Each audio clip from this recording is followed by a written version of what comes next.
That's probably better. Unless you want it to be. I'm gonna be incognito. Nobody's seen me today. We're now recording. Okay. Call the meeting to order. So we have the adoption of the agenda. Anybody want to move anything? Change anything? Oh, I'd just say this is the Natural Resources Committee meeting. Okay, this is the Natural Resources Committee meeting on Wednesday, April 14th, 2021. Sounds good. Okay, now does anybody want to change anything? Just, I think our presentation for Arbor Day is going to need to be postponed because we didn't get all the video done and Friends of Trees hasn't sent us the final information and statistics yet. But I'll give you a brief update. So we had an Arbor Day ceremony that Samantha attended. This was a small COVID friendly kind of thing. The mayor, Samantha, represented Friends of Trees and Natural Resources Committee.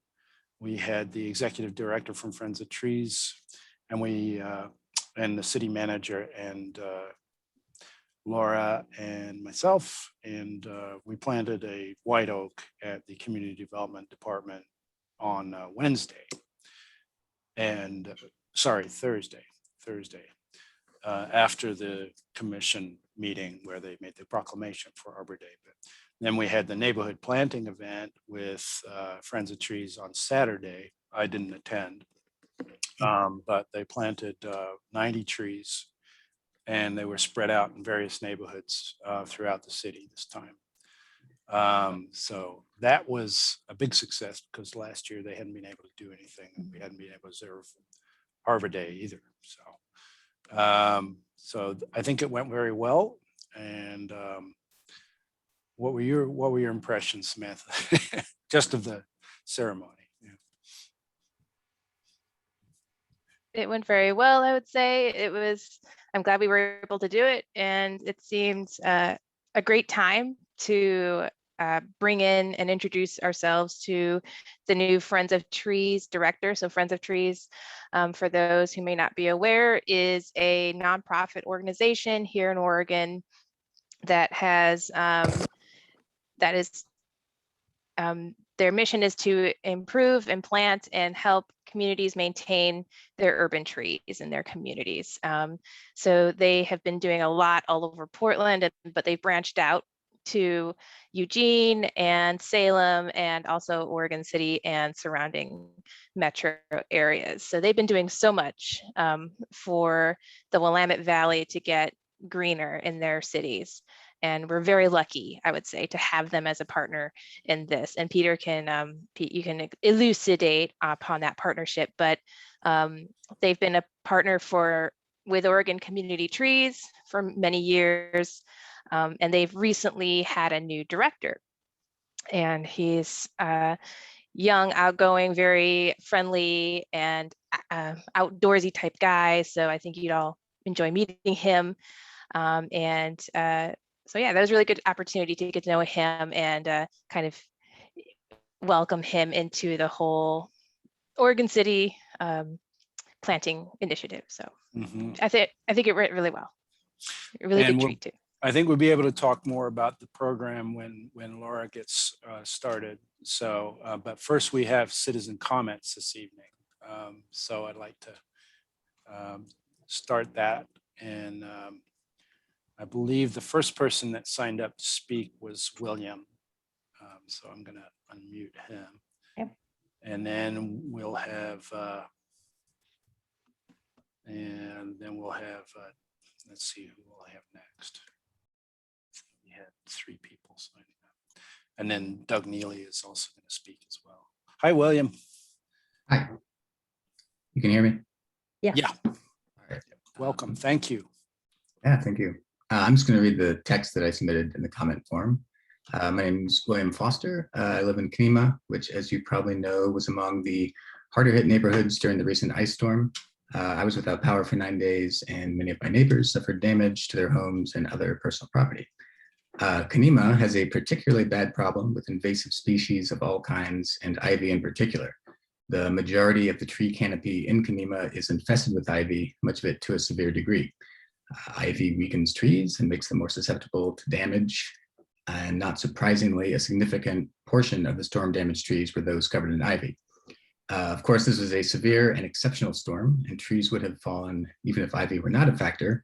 However, I think it's inarguable that the overall damage was greater to some degree as a direct result of the ivy problem. Furthermore, as time goes on and ivy increases its stranglehold, we will see more trees fall even in less severe storms.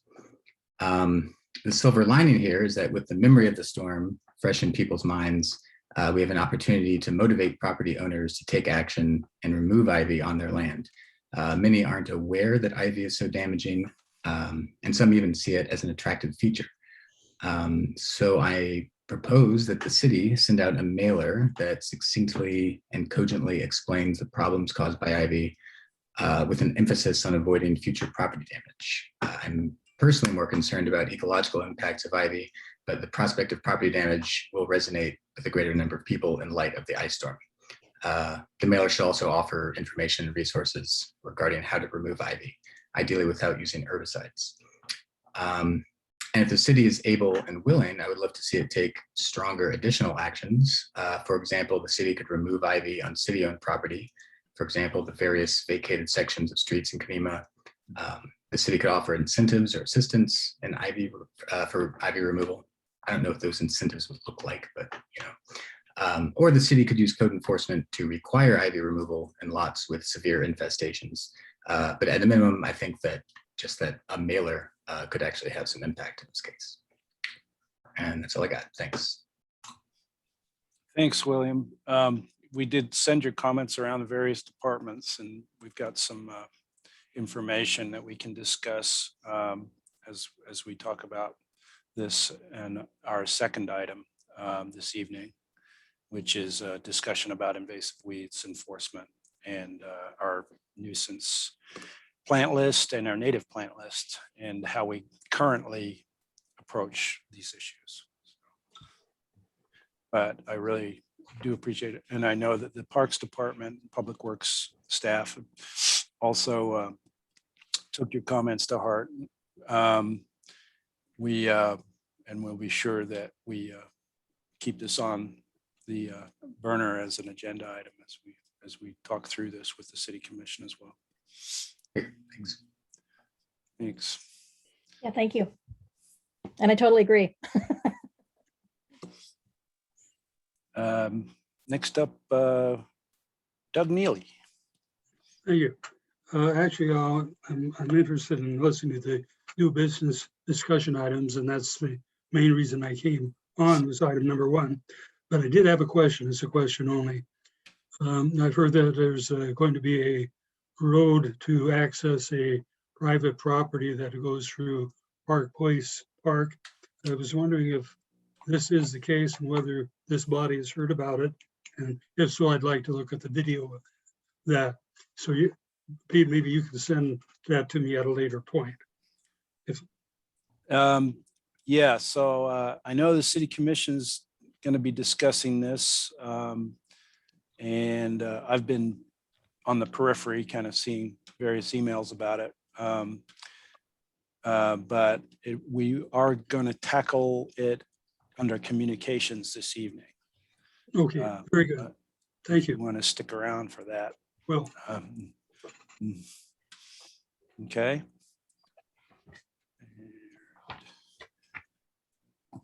And do we have any more public comments?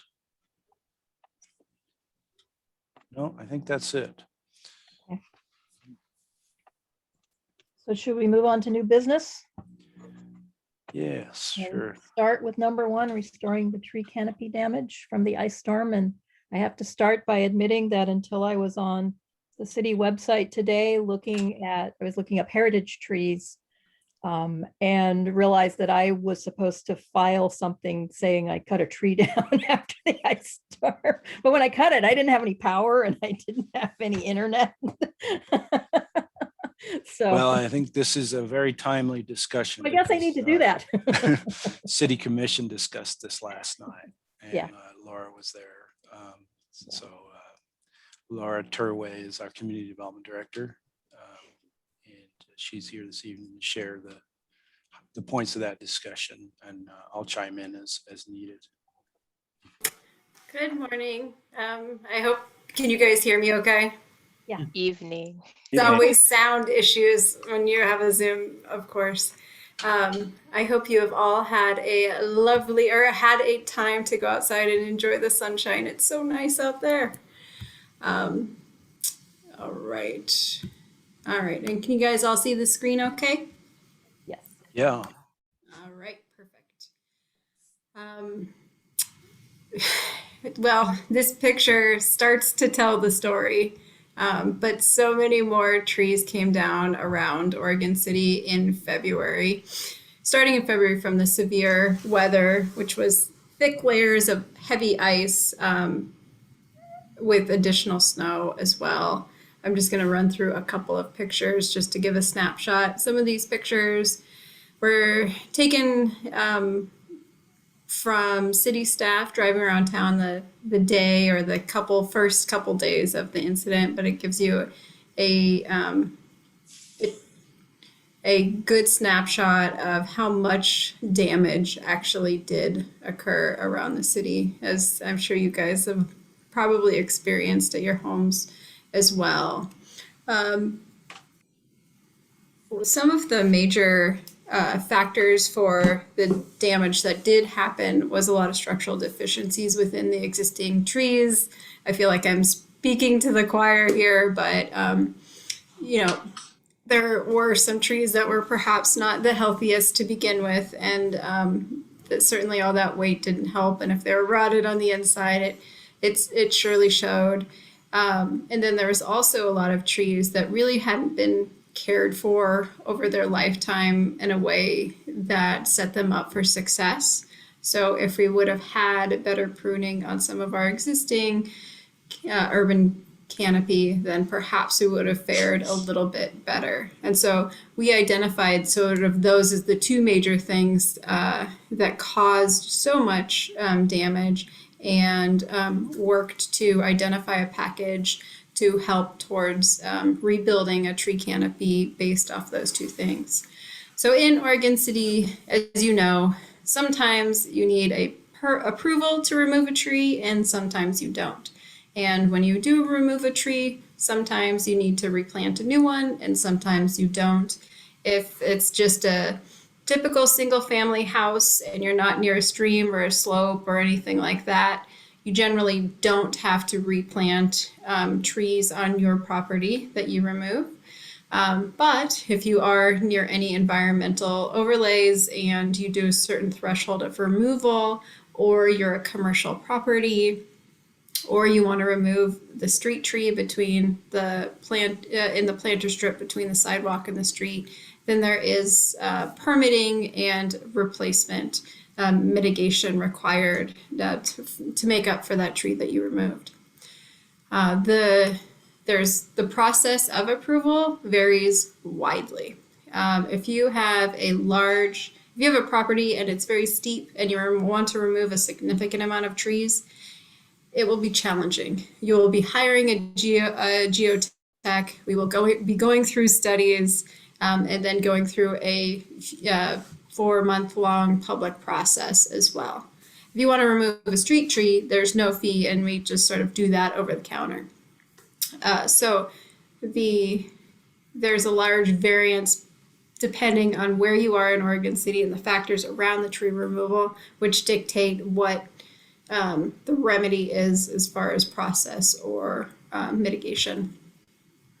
So during the event, obviously there was mass destruction and people were just trying to clear the limbs so they didn't fall on their house and their cars, and take care of their property in a way that best made sense to them. And that did not feel like the right time to go around and put a bunch of people or a lot of the city and code enforcement to go get these permits that they probably were not aware that they needed in the first place. And so we immediately delayed permitting for tree removal, and not pruning, because that doesn't require permits. It's the removal part that I'm sort of focusing in on. We asked people to self-report if they removed a tree, just so we can get a handle on what the scale is. We can drive along the streets and look at street trees, but we can't see in your backyard. So it's kind of challenging to understand how much damage there really was. And to this day, we don't have a precise handle on it. When we get next round of aerial photos, we might know a little bit more, or be able to do more research on Canopy that's different. But for the moment, we don't have a lot of resources there. And so if someone wanted to submit a permit and go through our permitting process, more power to them. But we were sort of just holding off for the moment till we could talk to the commission to figure out how we're going to deal with this and how we move forward. I had a couple of questions. This is the same slide that we showed the city commission generally last night. And so we asked the city commission if they wanted to waive or alter our permits or replanting requirements for trees. And that's, again, because we were unclear on how much damage there is, but we know that it seems to be certainly very widespread. There's also challenges with the enforcement piece, aside from not being able to see in people's backyards. When we do enforcement, it takes a very long time to explain the requirements for that property owner to maybe identify funding, go find a tree, plant the tree, figure out how to stump grind, those kind of things. And so it ends up taking a very long time. We anticipate if we were to go through the enforcement process, it would probably take us a few years, if not more, to kind of go through each of the properties. Then also, I just want to acknowledge the world that we live in right now, which is a year into a pandemic, and properties that people were fearful of the wildfires, and then there was just mass damage for tree removal on their property.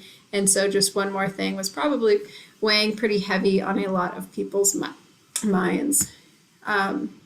So what we recommended and the commission ultimately agreed to was a package where we waive permitting and replanting requirements for properties outside overlay districts. This would apply to all properties, commercial or residential.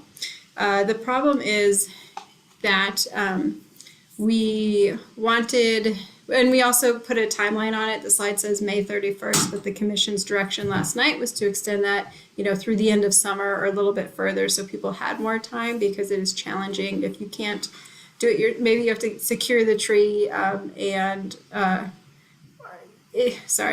if you need help in removing a tree, you may not have removed the tree within our time frame, because you may not have got the tree service with an opening within that time frame, or various other reasons. If you are in an overlay district, though, the standards for replanting are challenging. We have our natural resource overlay district has this chart on the screen right there, which identifies how many trees need to be replanted to replace the number of trees that are removed. So it has a combination of trees and shrubs. All the other overlay districts have zero direction on what to do. So we know it needs review, we just don't know what the solution is. And so we identified an alternative process where everyone uses the same mitigation. They pay $89 for a permit.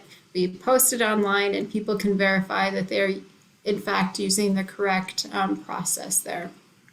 If there are those extreme cases, like someone who removed all the trees on a hillside, whether it was natural or not, and we may have some hillside concerns with that, we would reserve the right to go through our typical process for that. Hopefully there are none of those. Just another picture of storm damage there. The other piece of that is that we have that permitting process that you guys helped us with this past year for city removal of significant trees.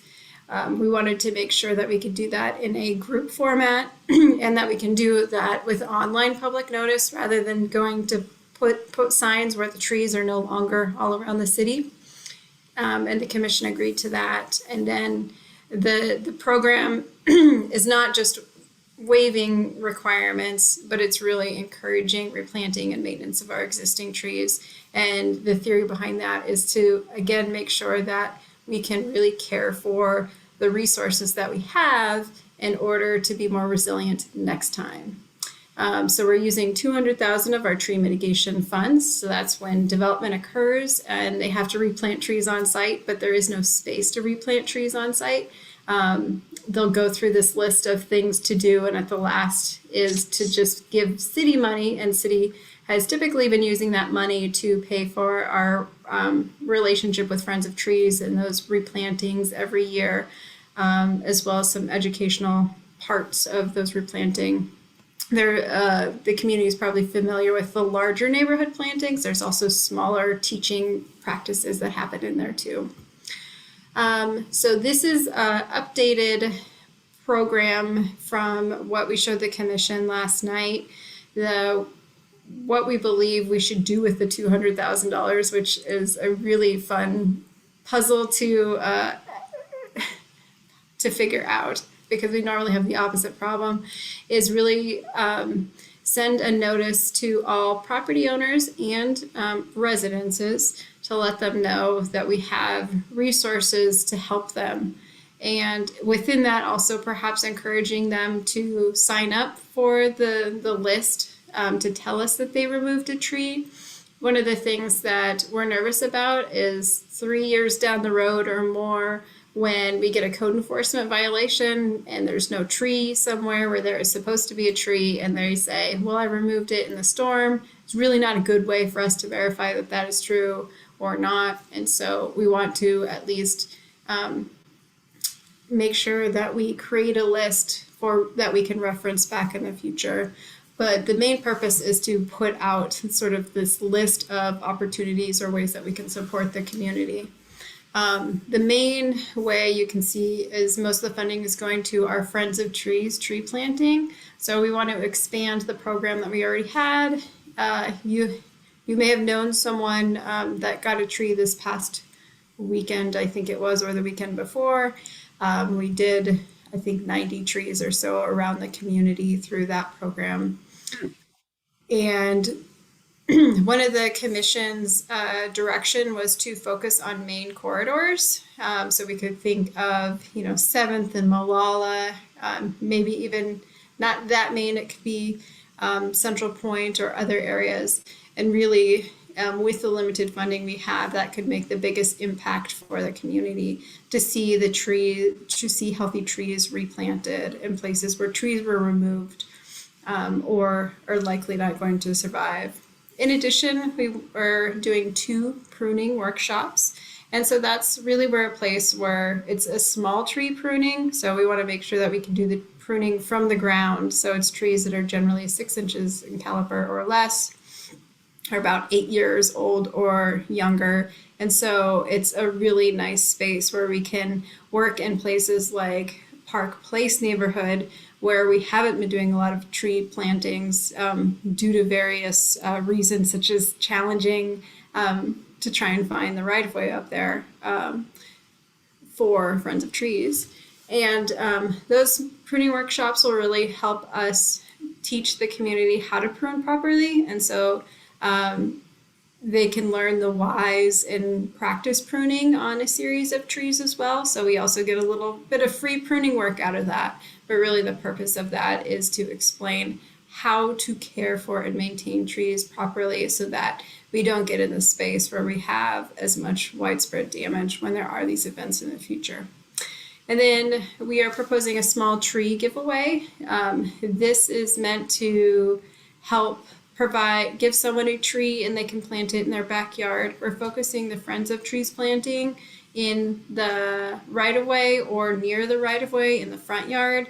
So this was just a strategy to just get more trees out there. They may not be the biggest trees in the world, and I understand some of those trees, might be planted in funny places, or if they're too small, might be forgotten about over time. But it's just a way to sort of just give people a resource to replant on their property if they can.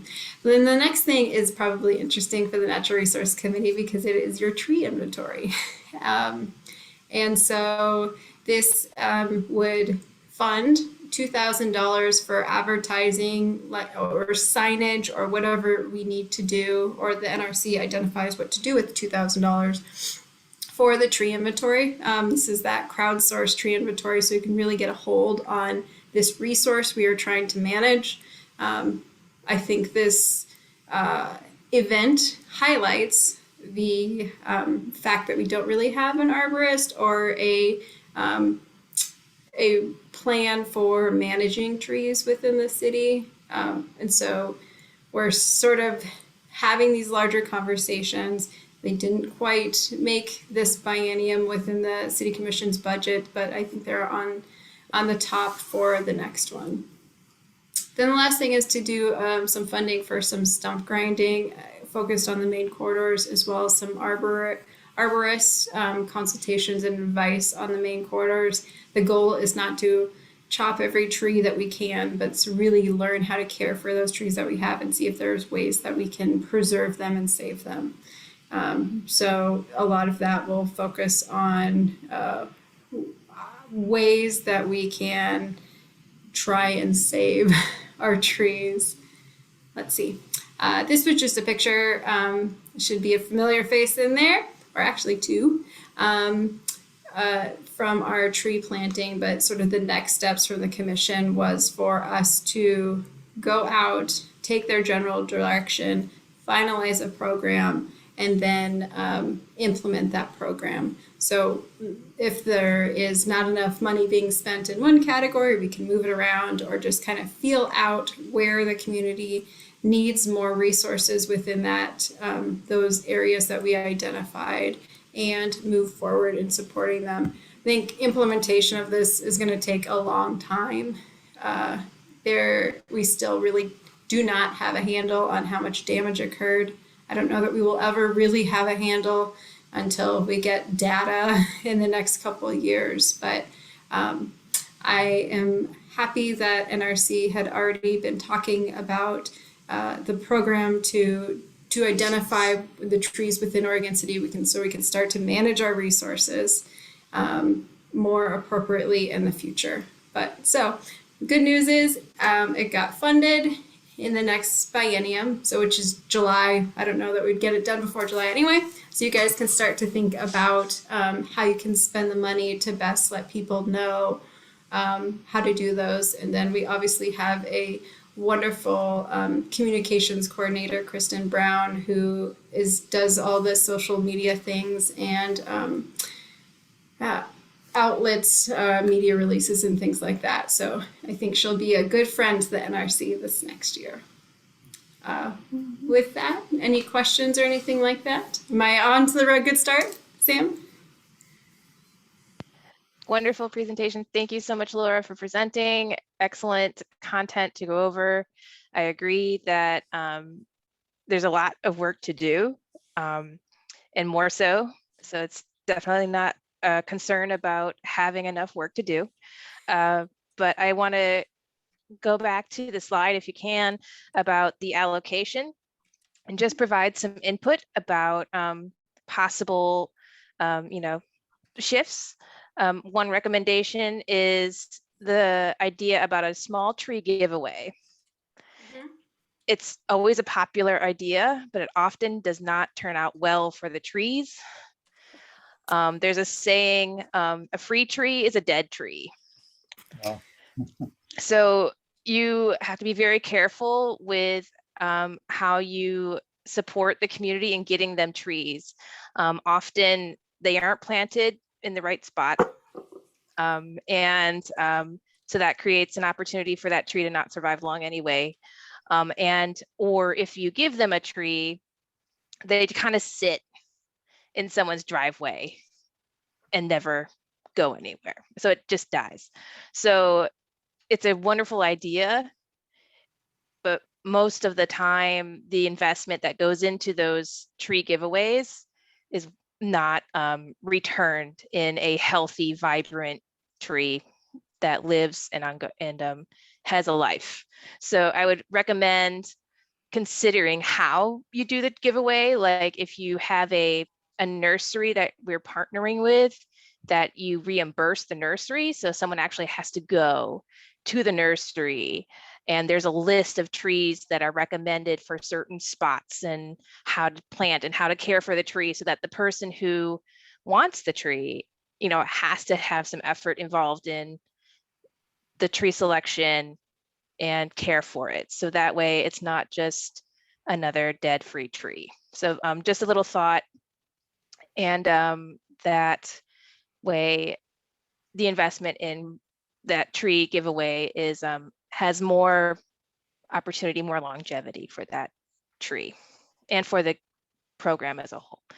So just a little thought about giving away trees. I love the idea of doing a tree inventory. I'm sure others in this group would agree. And there's lots to discuss and strategize for that. But I'm really excited overall for having funding at all. So congratulations. Thank you so much for that effort. It's really valuable, and I appreciate all the work Laura, you and Pete and others in the city staff have been ardently and dedicated to this effort. So thank you so much. I agree totally. I mean, seeing the money for the tree inventory, I'm so happy. And so, yeah, that's something we really need to look at. And I know Sam before has talked about that there is grant money that we could apply for to also help with that inventory process. And so since we're getting this 2,000, I think this is going to be a very good time in the near future to actually start looking at what we need to do and what we want to apply for and specifics. So I'm looking forward to working with Sam on that because she's much more an expert than I am. So looking at the dollar allocation, would it be, since we're talking about the tree inventory, to put more money at that? We are going to be doing more planting, and we just talked about we really don't have a handle on how much damage occurred. And if we do put the inventory as a priority and we do a robust inventory, we can start to set some real goals, some measurable goals. For example, we want to grow our tree inventory by a certain percent. We could have, live tracking. We'll understand the big picture and increase public interaction.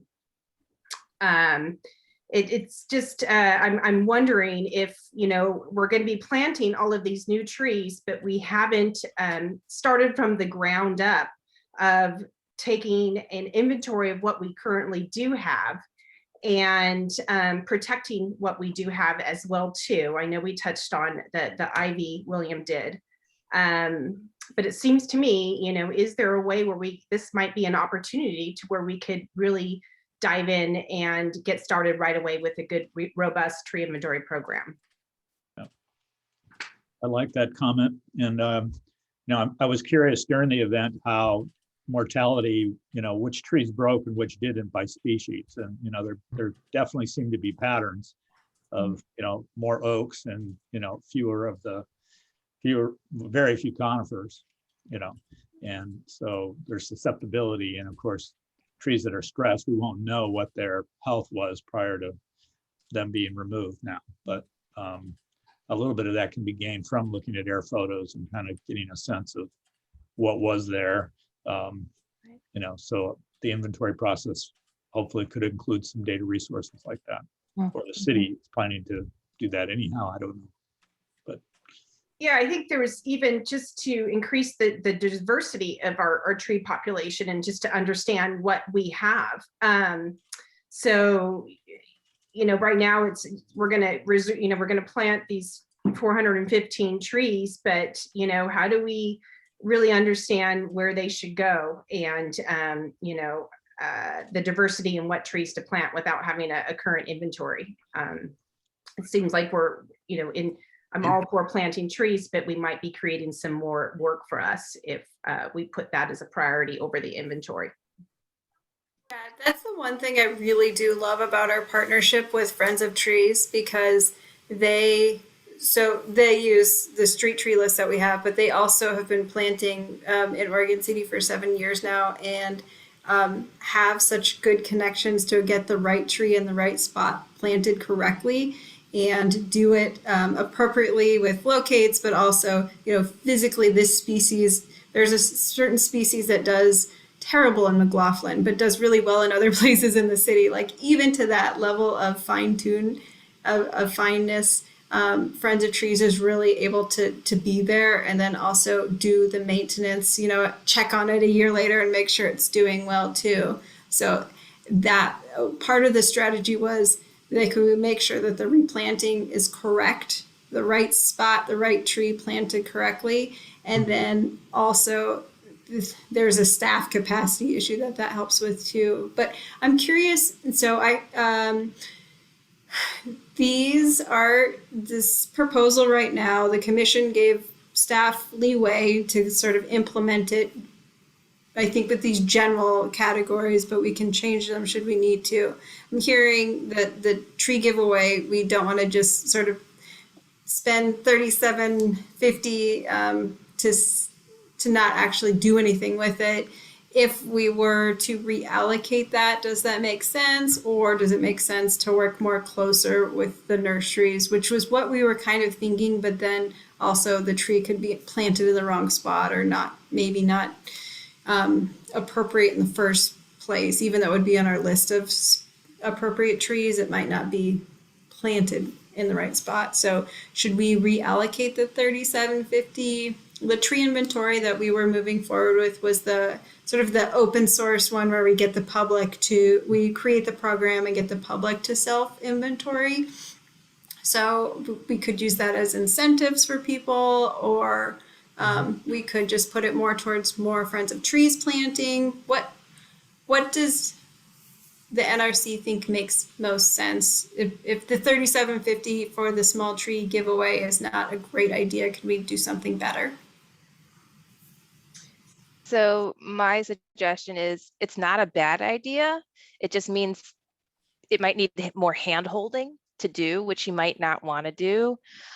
So I would say you could put a caveat on it and say, these giveaway trees are only for like sensitive areas where there was significant canopy loss. So if there was a stream or something like that, then or something of that nature, you could say there's a caveat there, and the property owner would have to say, like, they would have to prove, like, yes, I got a stream, or I've got this natural habitat overlay, and they would have to do that work.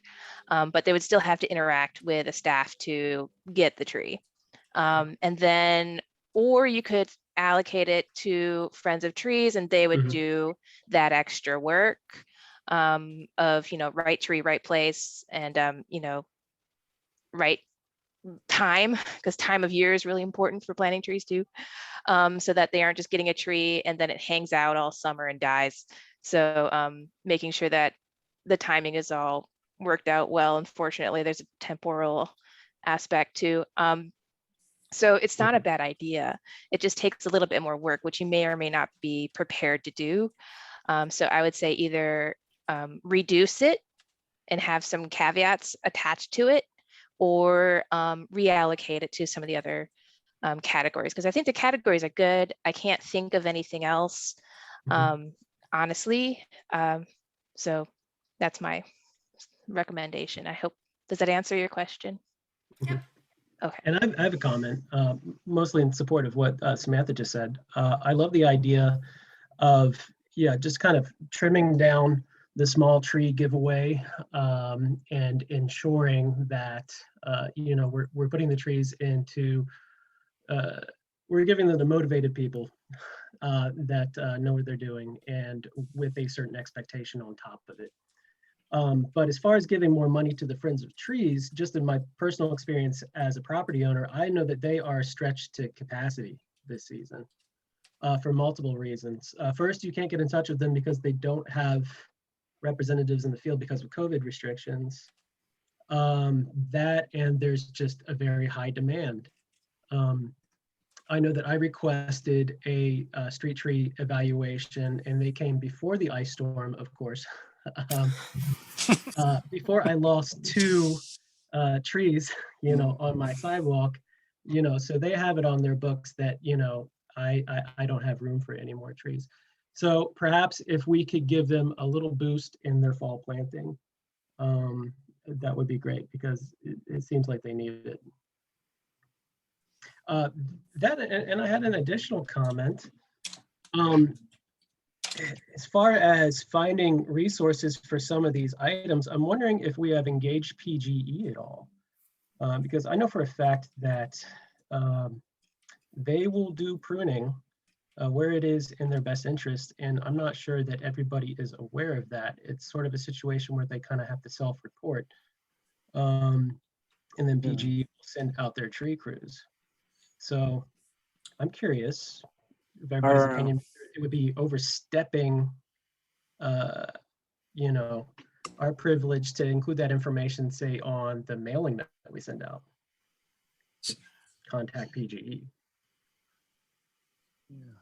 I know our right-of-way manager, who works with PGE regularly and is working with them right now on, as a consequence of the storm, has raised this issue. But your idea is to assure that the mailings go to, could you elaborate on that? Yeah, I mean, the problem, as I'm aware of it, is that PG,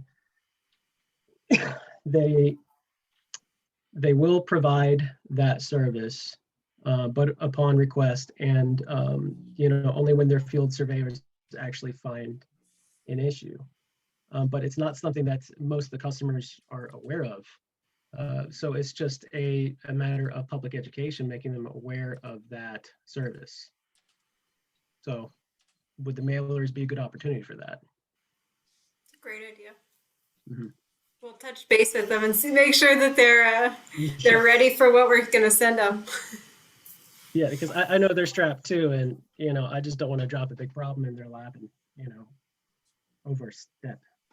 I know when my power went out, my neighbor next door came on 3 days later. Ours came on for 3 or 4 minutes, and then a transformer blew because the lines were still on top of the wires, and the wire actually broke. And there's a hole in the asphalt where it spun around on the street and then dug a hole in the asphalt. It was quite entertaining for the neighbor across the street.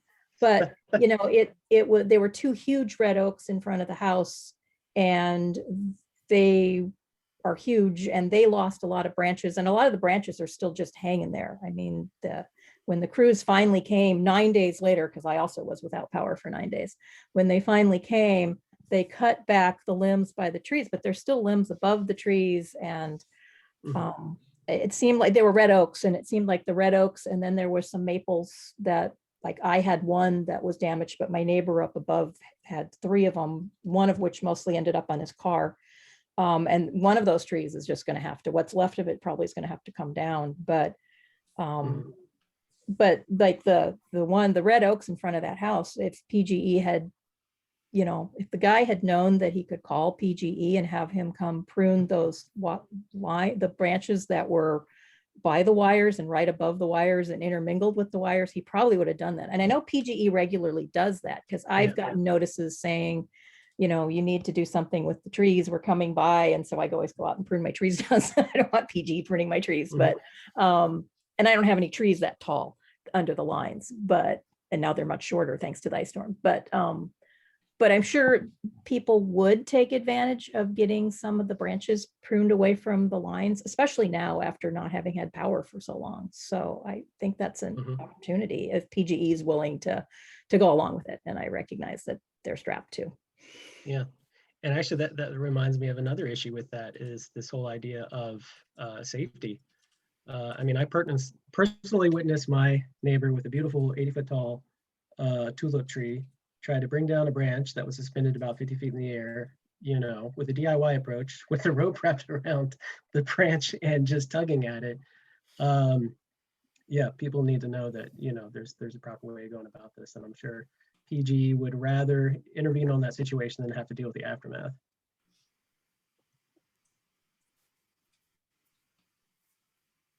So one comment back on providing I think it was the 3,500 for the homeowners. I think in looking at that, I mean, for the overall budget, I don't know if the math, I'm not that good at math, but it only comes out to about 1.5% of that overall $200,000.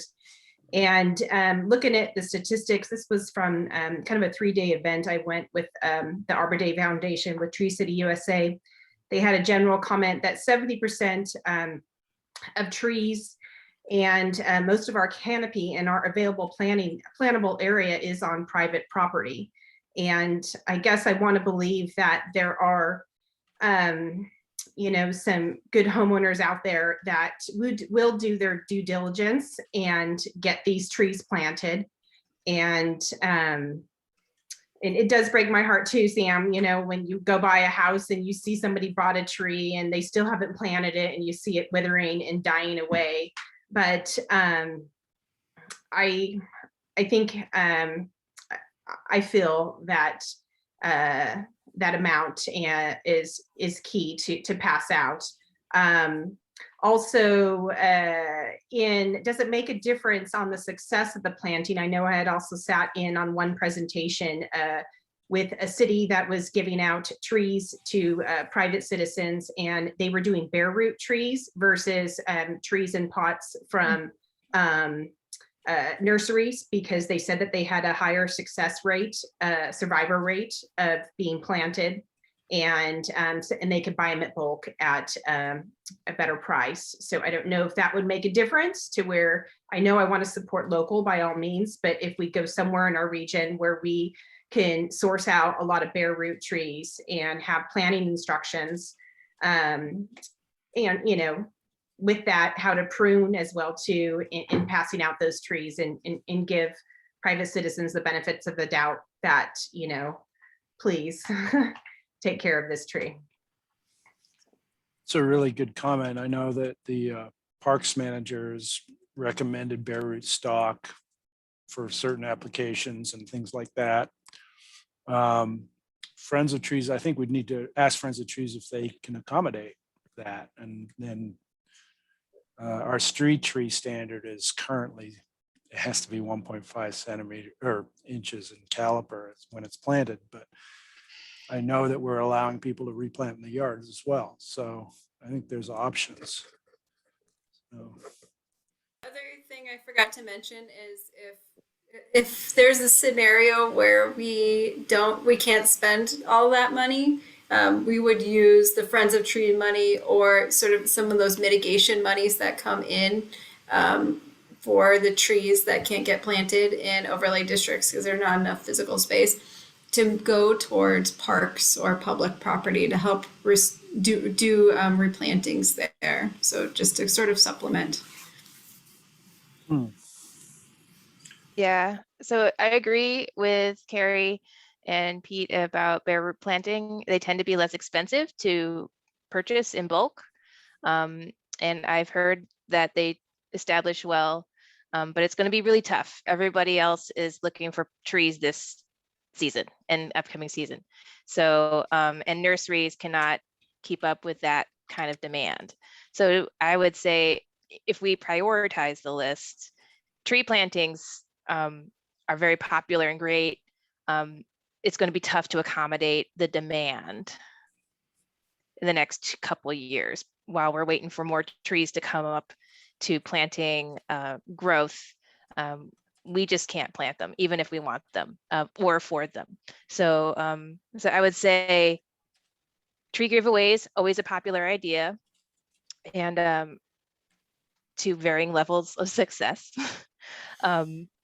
But it's not going to be, I think we won't be as successful in accomplishing all the work that we want to do in the time frame that, you know, a couple of years is not going to happen. So that's my thinking, and I'm happy to debate that. So if we put any prioritization to tree plantings with, bulk levels, I would say I would put that at the lower end of the priority spectrum, because there's a lot we can do with that level of funding in the interim. So we can do the inventory, we can work with Friends of Trees at the capacity that they can supply us, and we can work on arborists. So if it sounds like there's a lot of arbory work needed, so maybe some of that funding can go towards a licensed arborist that can make sure that the work that is done, the expensive, high and heavy stuff can get done by a professional versus the DIY method. So that's my suggestion. Does that help put some perspective on the plantings? Because I'm just skeptical that we can accommodate all the demand in the next 2 years. That's a really good point with respect to prioritization. The high and heavy stuff should be left to the professionals. And I guess that just to take that further, we're saying that these monies should not be spent on very large private tree pruning or something along those lines, but more to accommodate the homeowners who need it for their front yard and street trees. Yeah, because those safety issues, I think, have a higher liability attachment to it. If anything falls, if we have a windstorm or something, and they're kind of just dangling up there, I feel like we would get a lot more happy customers that way. And especially those that are strapped for funding themselves to get an arborist out there, those high and heavy stuff is going to be very expensive. So we can be judicious in when and where those arborists are assigned, but I think that taking care of dangerous limbs is more important than getting a new tree in the ground right away, just timing. So if we can do both, that's great. But if we need to allocate and prioritize, I would say safety is very important. And that would fall into the arborist funding that we have, correct? The pruning? Or is... Yeah, we originally had a separate line item for pruning, but then it was so small, realizing that we did a little bit of research. John could probably talk more about this, but we figured each tree would be about $1,000 worth of large tree pruning. And so that can add up very quickly when you only have 200 to spend. So the arborist can be a slush fund that can include things like that if we wanted to. I think there's a lot of flexibility there.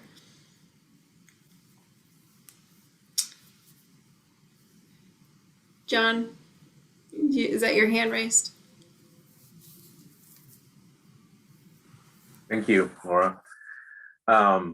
My name is John Lewis. I'm the Public Works Director, and I've met some of you, but not all of you. I saw this topic, and I saw it yesterday, and we're pretty heavy into tree management, it seems like, at the Public Works Department, and I just I'm trying to follow these a little bit closer.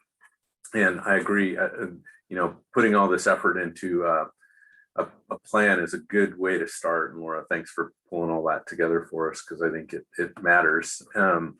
And just recognizing the conversation here, I'm pleasantly surprised at all the things that I've heard, starting with the citizen William, who spoke about ivy all the way through power lines and timing and trimming. All those things are make it not easy, right? At the same time, we've been dealing with cleanup issues mostly. I would say, in a lot of ways, we're fortunate. I was just looking at the Clackamas River fire outcomes. There were some photos that were sent out today, aerial photos of our forest fires, right, and how impactful they have been to our canopy, and it's just devastating. So we're fortunate in a lot of ways. This ice storm wasn't that, but really I honed in on this meeting because there was a couple of things that I just wanted to talk about. I read William's comment on ivy.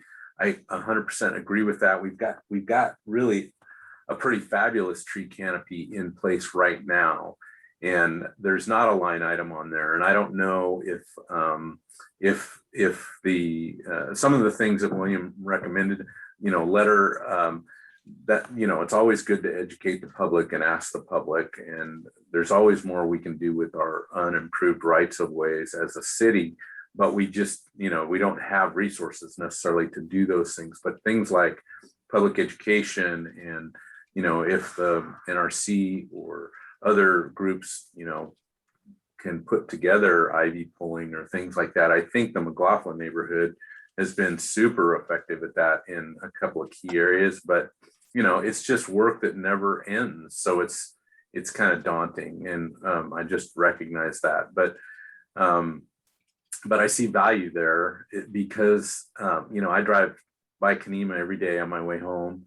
And I know there's other kind of natural areas like Canema where, they're just inundated with ivy. And Metro has had made some good progress on that. So I don't know if there's a partnership opportunity there with Metro. But so I just wanted to emphasize, I agree with the ivy thing and trying to preserve or protect or enhance our existing canopy, and not right now, timing wise, I'm a little bit worried about the community just being a little bit uncertain or leery about the value of trees, right? Because they've had to fix their fences, they've had to clean up their frontages, they've had to pick up their street trees, they've had to do all those things. So when is the right time for that? Laura, I think, any kind of outreach might, we might try and, I guess, bounce ideas off this group, because I think they're thinking good, good thoughts about that. But there may be a timing issue with asking people to replant trees right now. I know myself personally, one thing that I wanted to ask is, Laura, if a street tree, if you're not excited about putting a street tree in and you want to put it on your property, are we still requiring a dedicated easement or a dedicated something that I can't remember how it went, but somehow the property owner was kind of then if something happens to that tree, or if they decide they want to do something different, their kind of hands are tied. And I if that still exists, I wonder if that shouldn't be something that you consider changing, because I think that I know myself, there's likely another spot on the lot to put it on, but I don't want to be constrained by that, whatever that requirement was, or maybe still is. So that's one thought that I had. And I could talk trees with you folks for a long time, and maybe I should just sit through more NRC meetings, but there's a lot to be said about it. I just think that, I don't know really where to go with a lot of these things. The street trees themselves are, if you're comparing a street tree to a private tree, sometimes I wonder the value of that. If we have to put a lot of money into those street trees to make them grow right and to get the right species and to make sure it's not damaging the sidewalk, and they're not often in a healthy planting area, whether it be a median or a planting strip. So I've got some different ideas in that, and maybe at some point we can sow those seeds a little more, maybe. But I just wanted to say that. That's all. I'm going to Thanks for your suggest, time. I'm going to suggest that we invite John to one of the future meetings so he can talk more about trees. I think that'd be a great idea. So Pete, Consider figure out yourself a time invited. Yeah. You guys figure out when he can come. I'd love to have him come back. Well, I mean, Laura and Pete do a great job with tree regulation, and I'm not as heavy on the regulation piece. I I live here, I walk here, I play here, I do things. And yeah, I mean, there's just all, there's challenges with trees. As much as we love them, there's challenges with trees. And so investing in the right way, even if it's $200,000, is critical. And I think we heard some of that from the city commission. But it also seemed a little misguided there too, right? I don't think they know what to do. And I wish they could hear from you folks, because what I heard tonight seemed a lot more informed than what I heard last night. And that's not to say anything bad about what the commission brought up. I just think some of the things that this committee brought up tonight seemed appropriately more informed than on trees than maybe our city commission is. So it might make sense to, maybe there's a opportunity there. I don't know what that would be, but. Well, the NRC is our standing tree subcommittee in their bylaws by ordinance. So it makes sense that they're well informed. But I agree with you, John. It's always a balance between carrots and sticks when it comes to trees. And my personal preference is carrots.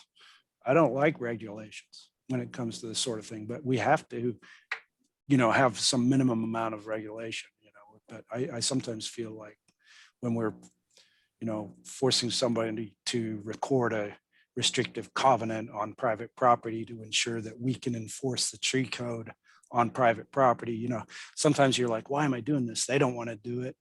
They don't even want to replant the tree. So it's like it would be so much better to have buy-in from the owner.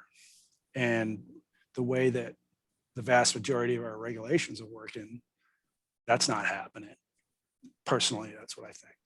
So if you look in our established neighborhoods, I wouldn't say so much the newer neighborhoods, because their building setbacks are short and they're trying to put them in these tree wells, but the established neighborhoods, the trees that have the most, I guess, at least from an observer, like my perspective, the most value are on private property, and those private property owners cherish those trees and they will continue. So, most of the time that's true. I mean, I'm sure there's development opportunities that might be a little different than that, but for the most part, people love their trees. Yeah, I hear that from people too. And it really varies a lot, but anyway, I won't take any more of your time. Thank you. Perhaps good arguments to, in the next biennium to relook at how we regulate trees and what that balance of carrots and sticks are, and if we should have a more engaged forestry program, and not, as everybody's kind of other duties that they also have to do. I would actually love to see, and I know this is not going to happen anytime in the near future, but Oregon City actually get like a forester, like have a city forester. I was just watching the news the other day when they were awarding Milwaukee the tree city of the year for the state, and they were interviewing the urban forester, and I'm like, oh man, we need one of those. So I think that's something that we need to keep bringing up so that it gets into the minds of the city commission that it is something we really do need, because we're all running around doing things, but it would, and John's doing stuff and the city's doing stuff, but I think there needs to be somebody on the city staff who actually is overseeing the whole urban forest and can look at the whole big picture. So.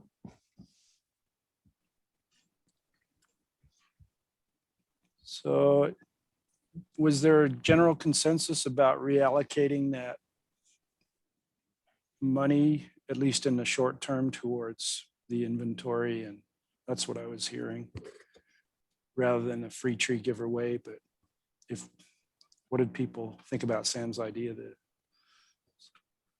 I kind of agree with her, unless there's some incentive that like the people have to go pick up the tree and take it home and plant it there, because I've been given free trees and I love trees, and sometimes they don't even get planted and when I have them. So, although usually those are little tiny, the little things they give you at the farmer's market that are like 4 inches high, that I don't know where I'd put a Doug's fir in my yard anyway. And a lot of times I just give them to somebody else. But I think that money might be better spent doing that, and unless it was something where somebody came to the city and wanted to replace something that had gone down in their yard and then, you know, did a nursery thing. But I mean, I want to replant the street tree that I cut down, and I'm not sure I'm going to be able to find trees this year, to be honest. And I'm trying to talk my neighbor into planting one. I'll buy him a tree if he's willing to help me plant trees. So, you know, I'm pushing trees out here. So, but I'm not sure I'm going to be able to find them, because frankly, I think there's so many trees went down that I think there's just going to be a real shortage of stock this year. So, but I don't know. I don't know. And the tree inventory, yes, we need to get it done, but this $2,000 was mostly meant to get publicity and get things started, I think. And unless the city's going to buy one of those big inventory programs, which is already on the books, which may be a better deal. I mean, I was reading a little bit in the notes and I didn't have a chance to read them carefully, but there was something about somebody who works for the city designing the program, but I don't know how easy those are to use. Those apps that are out there now, the iTree, and there's a bunch of them. You know, people can take their tablet or their phone and take a picture and enter the data directly into the program from their phone. And you can't just have citizens go out and do tree inventory, because a lot of times they don't know what the trees are. I mean, I'm great with native trees. You give me the horticultural things, I'm like, okay, it's a maple, but you know, it's about as good as I can get. So there's got to be some training involved, so that, you know, maybe there's a few people who oversee the tree inventory and educate people in the neighborhood who volunteer to do it. And so I don't know that we're actually, as much as I want to get out and do a street tree inventory, I don't think we're going to be able to actually get it up and running this summer, because it's almost the summer. Right. So, you know, I think we need to come up with a real good proposal and write a grant and hopefully get some more funding, and then, you know, have a plan in place for maybe next spring, start training local citizens who want to do the inventory. And then also, you know, so we can start next year and actually do a good tree inventory with people who are really, you know, maybe do it on a neighborhood by neighborhood basis, which I think would make a lot of sense in Oregon City. But what do you guys think? Sam, what do you think about that idea? I have some ideas, but there's a hand raised and I wanted to give that person the opportunity to speak first. Dee Dee? Actually, it's Dee Dee. I'm sorry, joined at 7. I missed the meeting by an hour because I thought it was at 7. Everything I think is at 7. I ran into Ian at Friends of Trees this last meeting, this last planting, and because we're trying to arrange possibly a training time to train people how to do tree inventories, and Ian thought that he possibly could get some of the Friends of Trees crew out here. He said there might be available monies. And I will stop there because I missed my time. Thank you very much. But those are out there, and we do a mini training June 5th.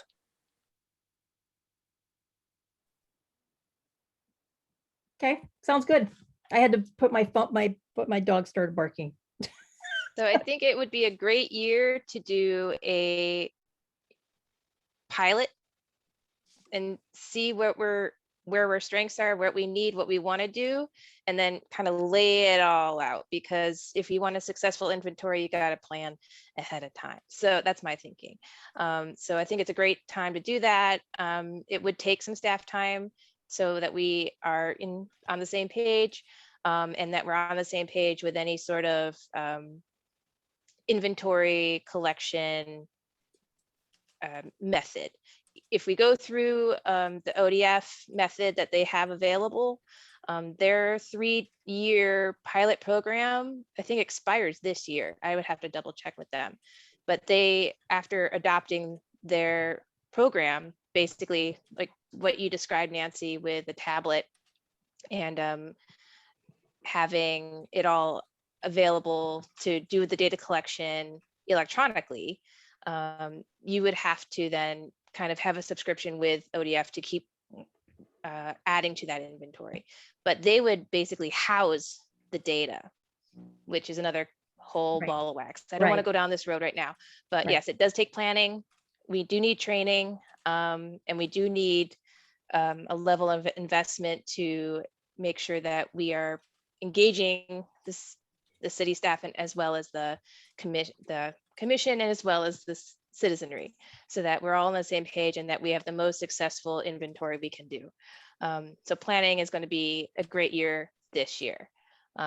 Planting is going to be, I don't know, I can't anticipate having enough stock for what we all want. And so I would say either allocating it towards Friends of Trees, if and when they have capacity, they're going to face the same shortage of stock as well, or arborist support, or those kind of one-off people that are absolutely demanding assistance for a new tree and they could get maybe a reimbursement.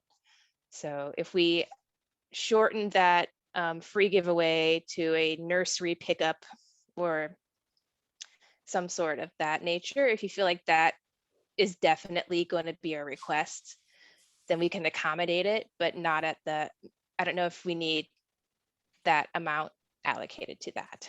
So that's my recommendation. I hope it helps. These are all really great, helpful recommendations and thoughts. So I'm just writing things down.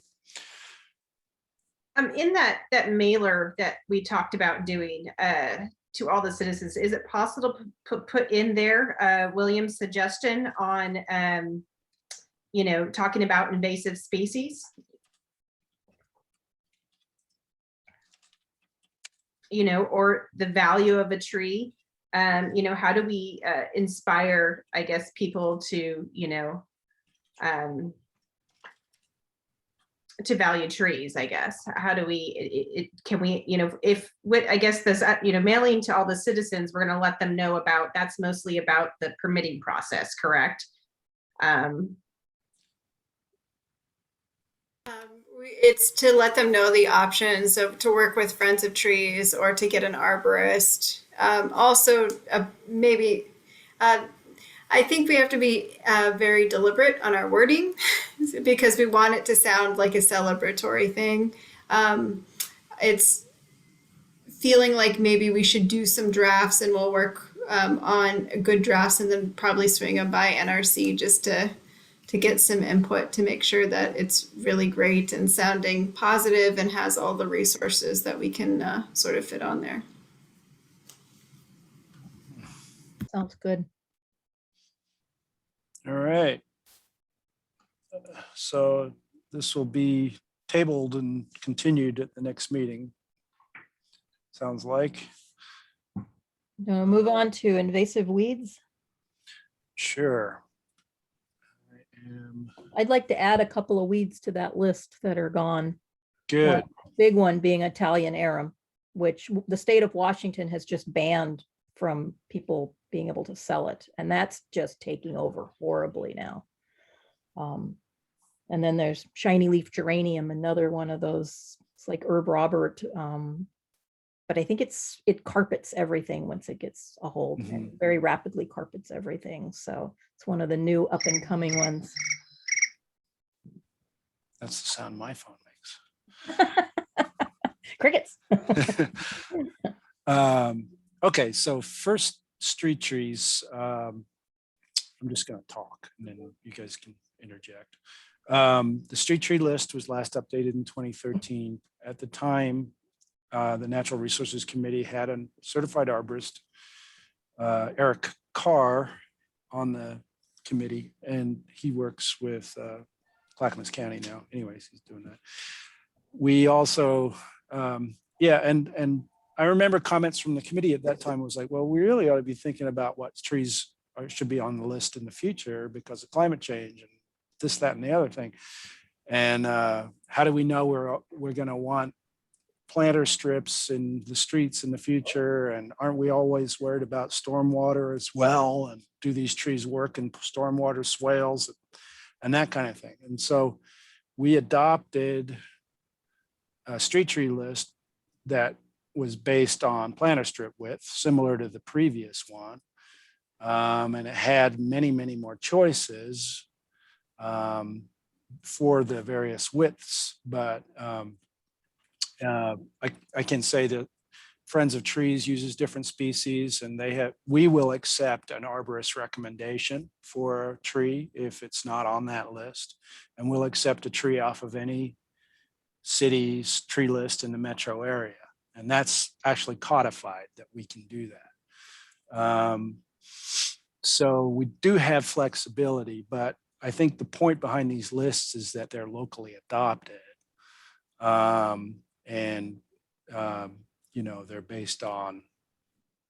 They're based on the same basic things. I think one of the major things that the street tree doesn't get to is whether the planting area is properly prepared or what's there, and that kind of thing. Friends of Trees, they know what they're doing, and they will.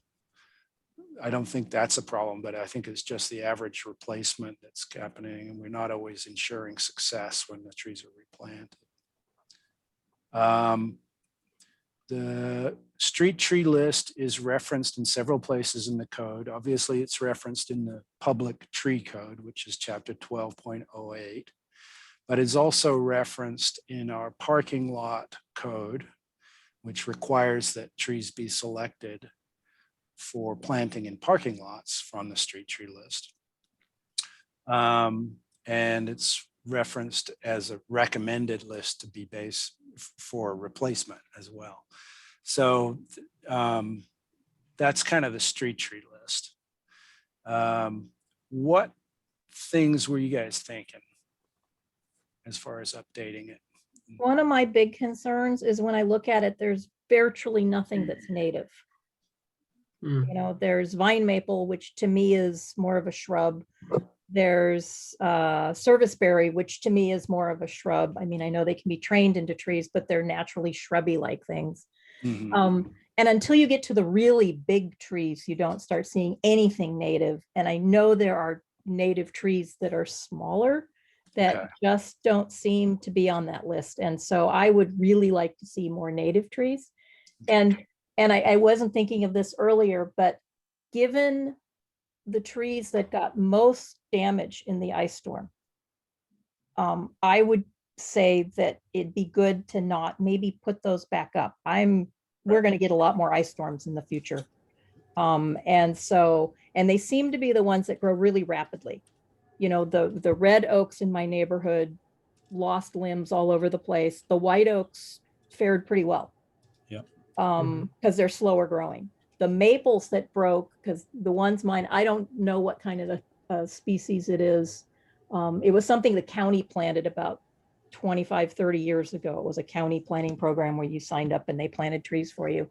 And my neighbors, and those broke horribly, but they're also very rapidly growing trees. I have a saucer magnolia that I had to have a guy come in, and doesn't have hardly any branches left because they were all broken, and I had all these widow makers hanging, and it'll grow out because it grows like a weed. I mean, you could cut that thing in half and it just grow back up again. So I know it'll be okay, but it seemed like those fast growing trees seemed to get the most damage. And so as the city's going around and noting which trees seem to have a lot of limb loss, maybe that would be a good thing to take off those lists. Just because if we're going to keep getting ice storms, why should we be planting trees that are going to take down people's power lines and fall on people's houses? And so, I mean, I can actually sit on my couch and see 7th Street, and I've lived here for almost 40 years, and I've never seen 7th Street from my couch before. And it's just bizarre. I'm like, oh my God, there's cars on that road. I want to second Nancy on that. And we can look at the trees that actually didn't break in half to determine what trees were, in this environment. So there's actually a fairly quick way to do an inventory and, look at the list and cross-reference to what. Okay. Those are great. Because if it's half a tree and it's only a trunk, it's gonna be hard to ID it. There's a lot of that around. Yeah, there is. Yeah. I Yeah. also recommend a few, or striking a few, not only agreeing with Nancy and Mike about natives and choosing, resilient tree species, but also anticipating the species that are going to be most vulnerable to invasive pests that Oregon is Mhm. expecting, Mm. most notably ash trees Mhm. that are going to be vulnerable to the emerald ash borer, which Yeah. I don't think coming. is here yet, but it's not, but it's coming. It's coming. but Over the we, Rockies. Oregon, I know OSU has a very robust and educated and growing pest detection program for Mhm. volunteers to learn. But so emerald ash borer is one, and the Oregon ash is particularly vulnerable to that pest, and as well as the long horn Asian beetle, Mm. which attacks maple trees among a variety of other tree species. So maples tend to be a chronically overplanted tree in Mm. urban areas. So once a pest comes in, that's like 70% of a given community's canopy. Yeah. So by, even just removing it for a year or two, maybe a decade, would be valuable to protect the resiliency of a tree canopy, just because once those pests come in, they are voracious and they have a dramatic impact in a short amount of time. And not only do they kill the trees quickly, but they persist. Once they're here, and you have a very hard time trying to control the invasion. So along the same lines of planting natives, choosing trees that are resilient to pests that we anticipate. Does our native maples also, are they as susceptible as the eastern hardwood species? Yeah. Anybody? So yeah, even the Norway maple, which you kind of consider as one of the more invasive maples, is vulnerable. So Yeah, that was one we removed off the list in 2013. yeah. So just the recommendation about considering not permitting maples, even though they're lovely, very popular tree. Choosing others and alternatives would be a wise addition to this list. I actually said the native maples, not the Norway. No, I hear you. Yes. okay. Yes, the big leaf maple Big leaf. is vulnerable, but Okay. That's what I was the wondering. Norway maple, which is not native, but a very hardy tree, I would say, Yes, is also vulnerable. So Okay. even the best, the most resilient of the resilient trees is vulnerable. So that's what I was trying to say. Thank you. So thank you, Mike. And then I just wanted to share on the note of looking ahead to climate change and just finding species that will thrive long-term. PBOT, Portland Bureau of Transportation, is doing a trial program in the Arrow Heights neighborhood where they're trying a new list of trees. See how they do. But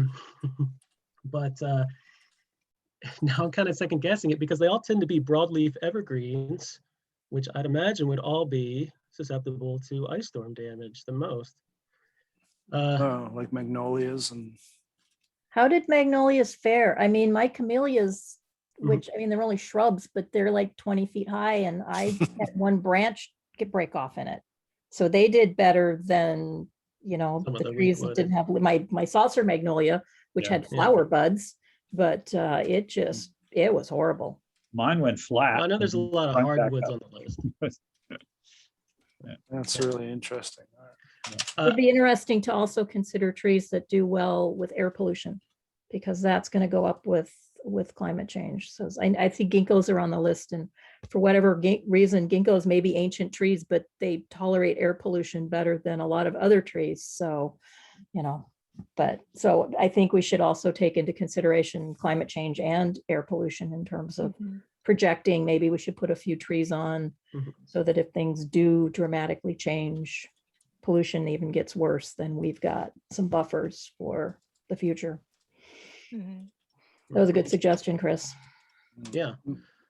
I mean, I'd like to cross-reference all these criteria with the list of trees from Errol Heights and just kind of see how they How do would you fare. spell it? Errol, like Errol Heights? ERROL, I think is Errol, and Heights. I think you're right. Yeah. I'm not sure. And I could find you more information on that if you like, Pete. Yeah, that'd be That'd be great. great. Yeah, send it to all of us. Yeah, I'll get a plant list. Mhm. Uh, I like plant lists. Me too.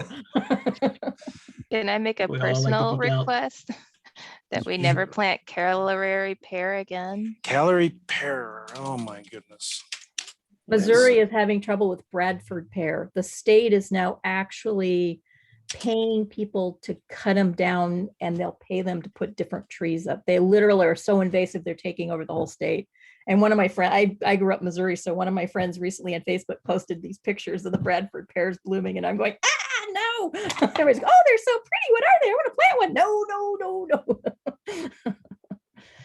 Yeah, Popular it- person I'm the putting. common name is Calorie or Chanticleer is the same thing, right?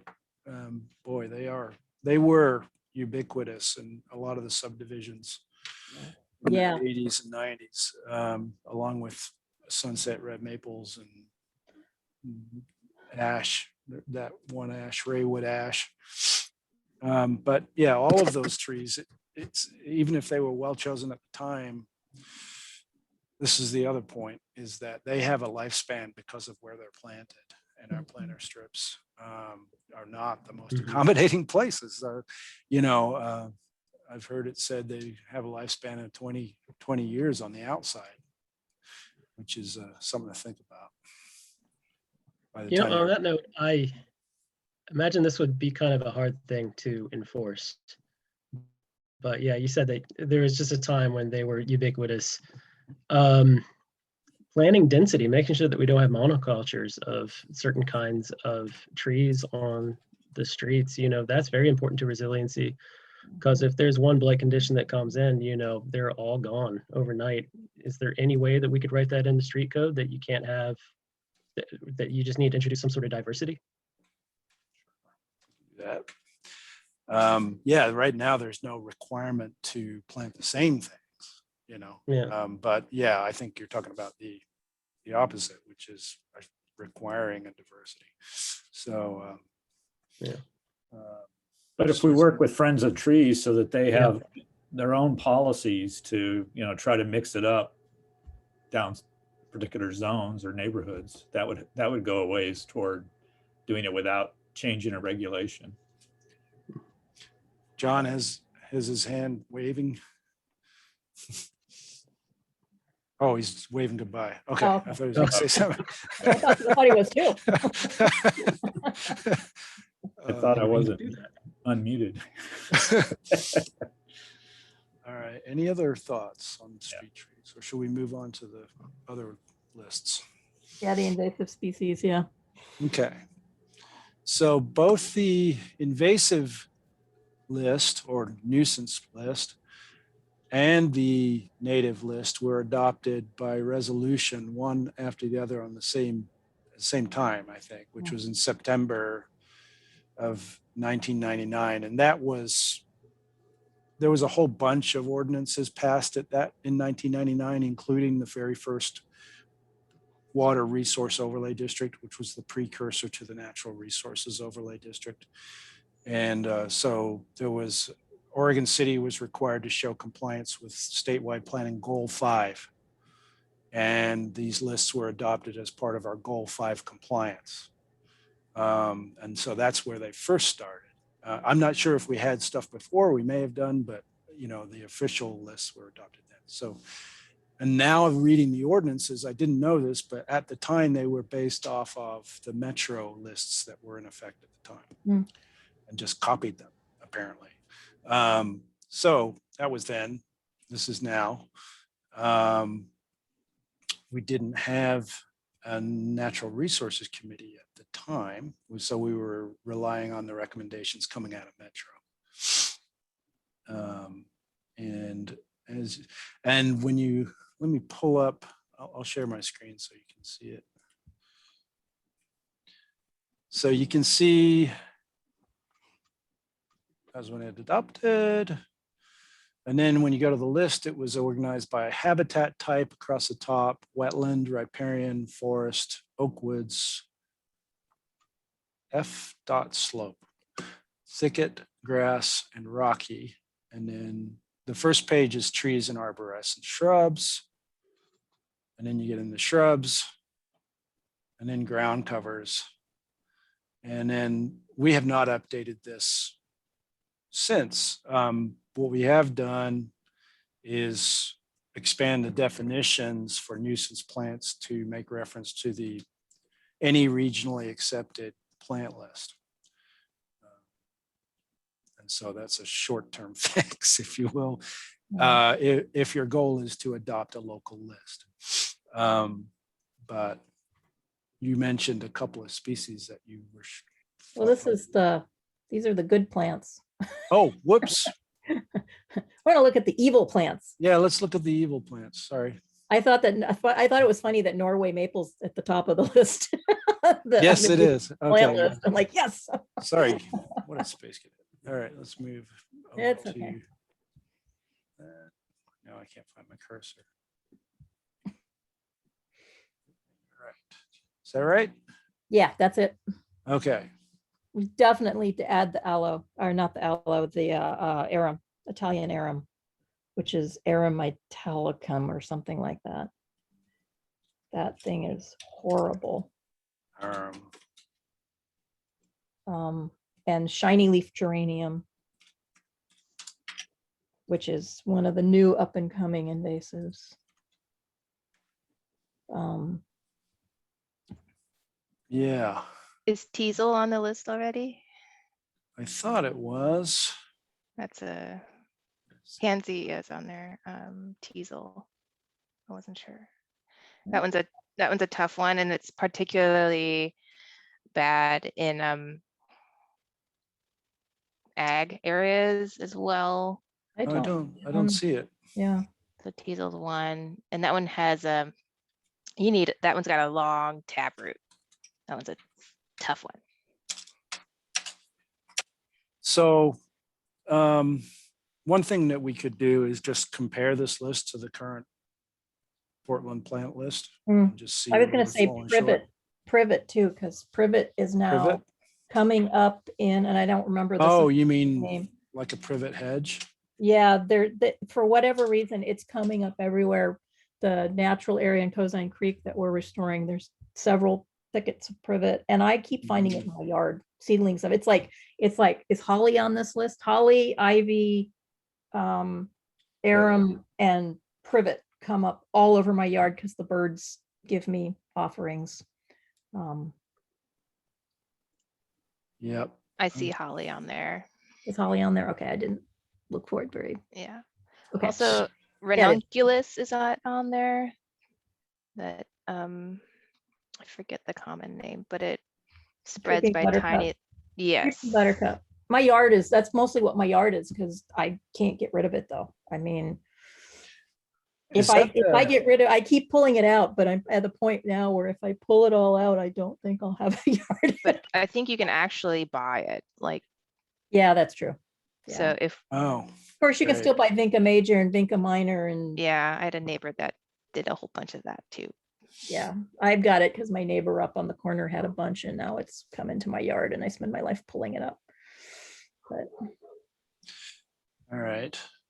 So Pete, those of us that really like lists of plants like this, it would be fun to just take these lists and then just have us individually, add, annotate even the list. One list that I don't see cross-referenced here is availability of native plant stocks, places that have it, because you can usually contact the nurseries and they'll provide lists of plants that they have in their inventory for sale. So, it becomes then useful for somebody who's looking to, like me, who's trying to convert my non-native yard into, native plants that have habitat value.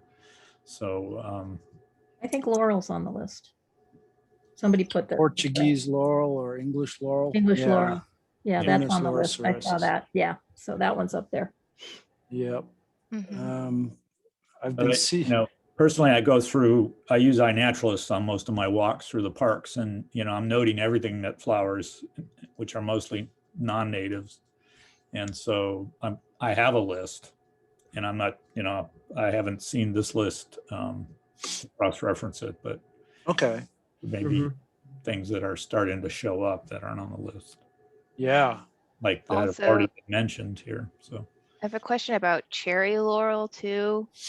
I know that they're very popular hedge plant, but in areas like where there's playgrounds and children, they make they look a lot like blueberries. Yeah. Oh. And They're poisonous. my little one ate a few, and I had to call poison control. So where, at least where, little ones are running around, it might be a good idea to, at least as far as city plantings go, or where school grounds are, to not have those there. They also spread just like holly does by birds. So they're pretty prolific when they establish, but they're also toxic. So the berries anyway, if you eat 5 of them, I think is where you should go to a hospital. Oh man. English laurel is toxic like that too, and it produces these pretty blackberries that kids will frequently eat. So another good thing. Is horse chestnut anywhere on our list of bad things? Because that really, it's where it's planted and has grown into big trees. It's not, but it's becoming invasive. In Forest Park, it's one of the things that they're really bottling in Forest Park, where they have to cut it down and paint the stumps. Okay. Because it is starting to show up increasingly. And it's not a native, so it shouldn't be on there. What is that? Yeah, I don't see it. It's Aeschylus, right? That's what I'm thinking. Yeah. Mhm. It's not native, so I'm not good with non-native. Right. And there isn't any in Cozine Creek, so I'm worried about it. Okay. So what I'll do is I'll find a editable format of these. I know we've got them. I'm gonna send those out to y'all. Then the next meeting, we can all compare invasive species. Sounds good.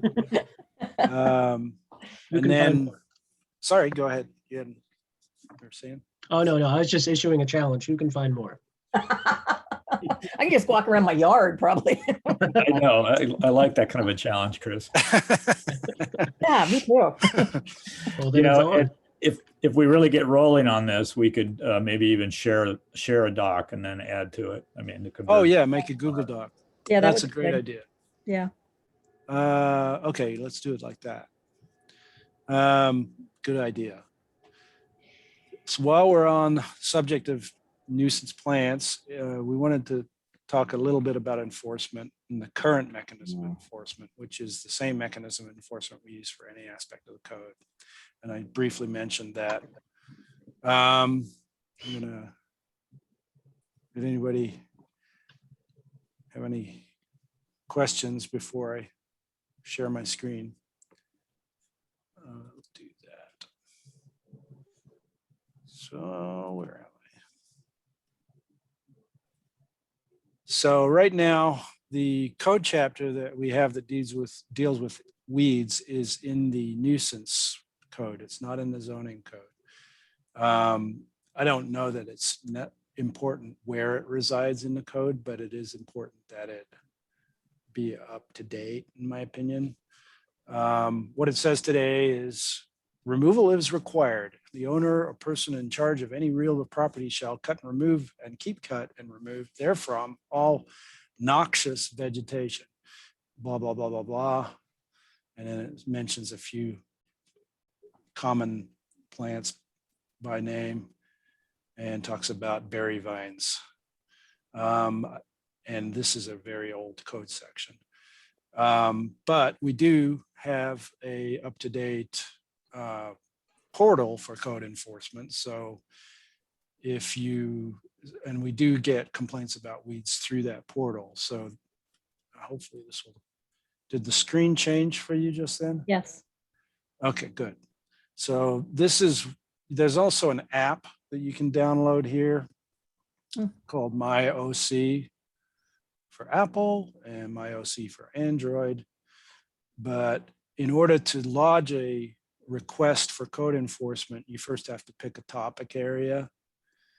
And I think, I don't know if it's actually in here. Weeds, nuisance, grass and weeds. There's a lot of categories, and I don't, you know, even if it's not on here, you can punch in whatever it is. There's this is an anonymous option. You can put your name in if you want to, but you do have to try to put the address of the property on which the nuisance is. And then what happens is it goes into a system which is allocated to one of the departments. And then I think, I don't know how, not all of the new members were here, but we had a presentation from our code enforcement manager, Nancy Bush, who explained how we go about that process. We start with a letter writing process. We send out 2 letters to the property owner requesting further information and asking them to contact us. And then once they've contacted us, we talk about what the issue is, and we enter into an agreement for compliance, and that's how we go to voluntary compliance first and foremost. And that's the result. That's the way the majority of these get resolved. And if there is no voluntary compliance, we will go to court action. And that involves actually providing a notice of violation and trying to get them to come back to the table. And if that doesn't work, then they would be issued a summons. And the court, the municipal court, the judge can fine them for every day that they are out of compliance, but usually they will figure out what the sentence is after you've gone through a very exhaustive court proceeding. So it's way better if you can get voluntary compliance, because court can take forever. I think this might be something where we should come up with some type of a flyer that can go out to people, and at least with pictures of some of the really, you know, we can have a link to the whole list, but pictures of the ones that are really bad and really should be taken care of, including ivy, you know, and point out why they're so bad, and how ivy needs to be not just pulled from the ground, but cut from the trees and at least pulled down somewhat as best you can, you know, at least cut a section of the ivy on the trees. Because, you know, William was right. It does bring down trees. It's responsible for the death of a lot of trees. It covers up the apical meristem and kills them if it doesn't bring them down. So getting the ivy off the trees is really, really important. And so, but I think it'd be better, rather than us all go and report all our neighbors who have ivy everywhere. I think it'd be better if we could send out some kind of a flyer with like ivy and Himalayan blackberry and Italian arum and the clematis, which is everywhere. My neighbor's fence is covered with it. You know, just to tell people that these are nuisance weeds and they really need to get these removed and under control, and let them know that, you know, they could get reported because of that. And there's a lot of lesser celandine. I've seen a lot more in the neighborhood this year than I have before. And I know Portland's having a horrible problem with that. Yeah, my neighbors both have invasive. So, you know, we could pick like what we consider to be the ones that are maybe spreading the fastest, so that, you know, people, just a few pictures so people would know what they were, because the general citizen has no clue what any of these are. So, yeah, or that they're bad, you know, or they're pretty. I know I've been collecting pictures or taking pictures, even particularly after this ice storm, because I do agree with William that I think we did lose a little bit more canopy or trees due to the weight of the ivy. And the ivy just happens to be one of my pet peeves as well too. It kind of just breaks my heart to see it covered up, especially in that Canopy area. And it's heartbreaking. It just keeps on going and it's out of control. So I'm happy to share those pictures. I'm kind of creating my own little documentary. So if you feel that there's something you guys can do with them, by all means. That'd be great. Yeah. So yeah, flyers with the top offenders and how to deal with them. Maybe why they're bad too, Why they're bad. because people will want to know, well, why are we getting rid of these pretty plants?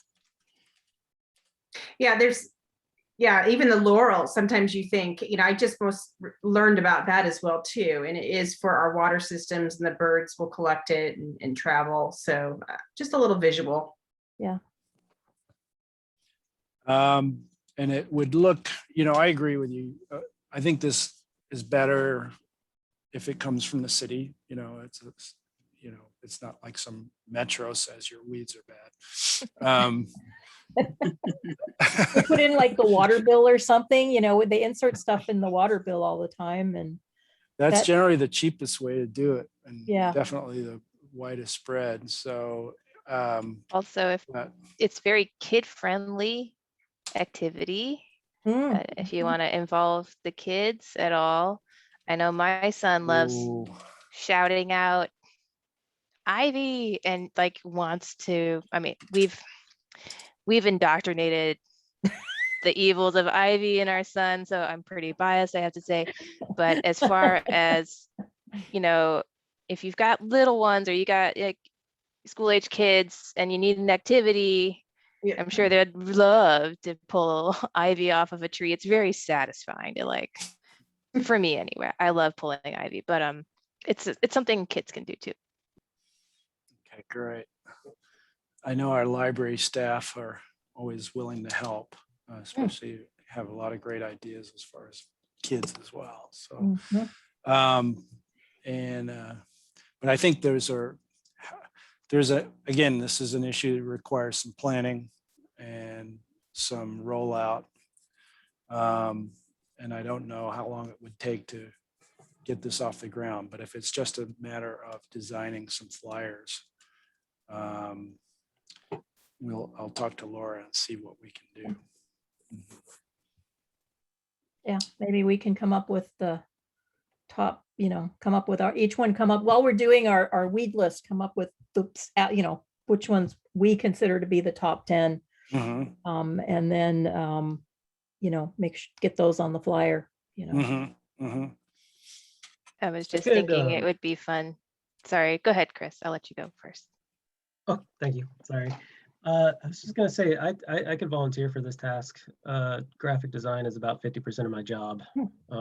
Yes. So, I can just do it and move it forward that way.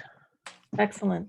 Okay, so let's all get our weed list together. And when you're doing your weeds, then after we get, maybe halfway through the month, come up with the top 10 and get that to Chris. And cool. And he can start designing. You talk to Carrie to see if she's got pictures, and there's something we don't have pictures of. Yeah. You know what the lesser celandine looks like, Carrie?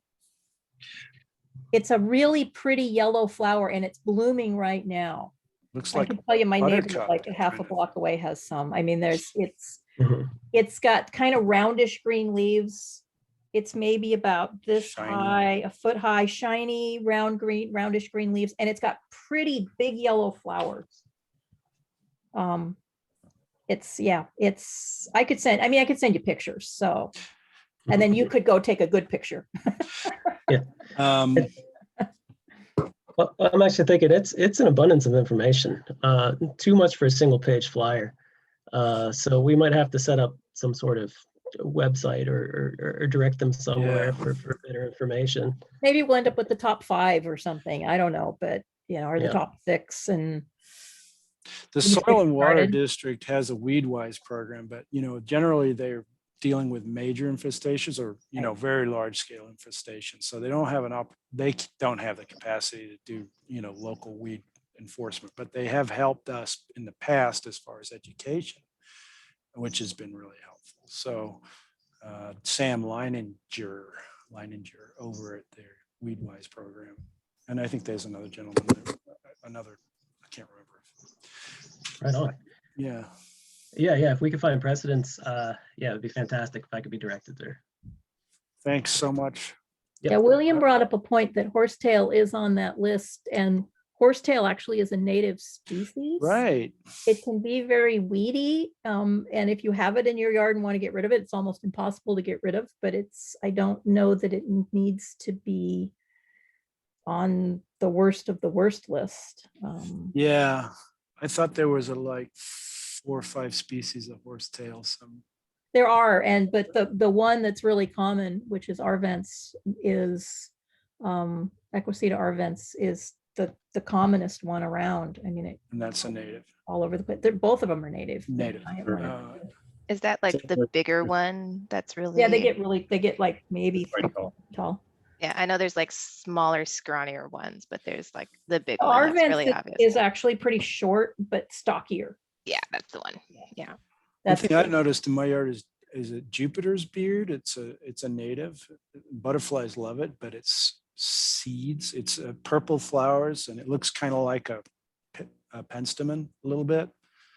Oh. Anyway, yeah, that thing just erupted in my yard with seed dispersal, and the plants are easy to pull out, but once they're established, they get woody, and then they're like really hard.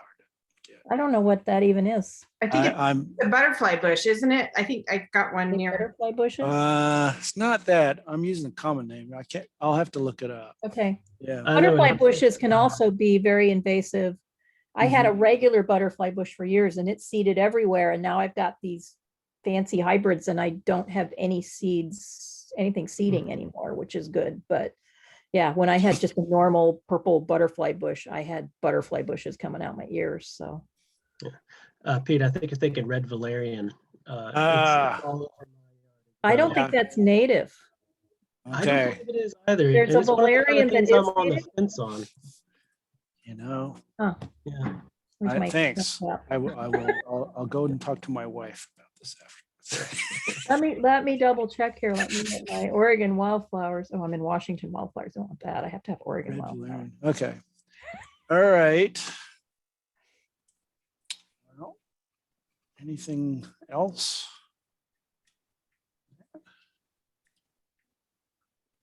Okay. All right. Well, so both these items will come back and put on the next agenda, it sounds like.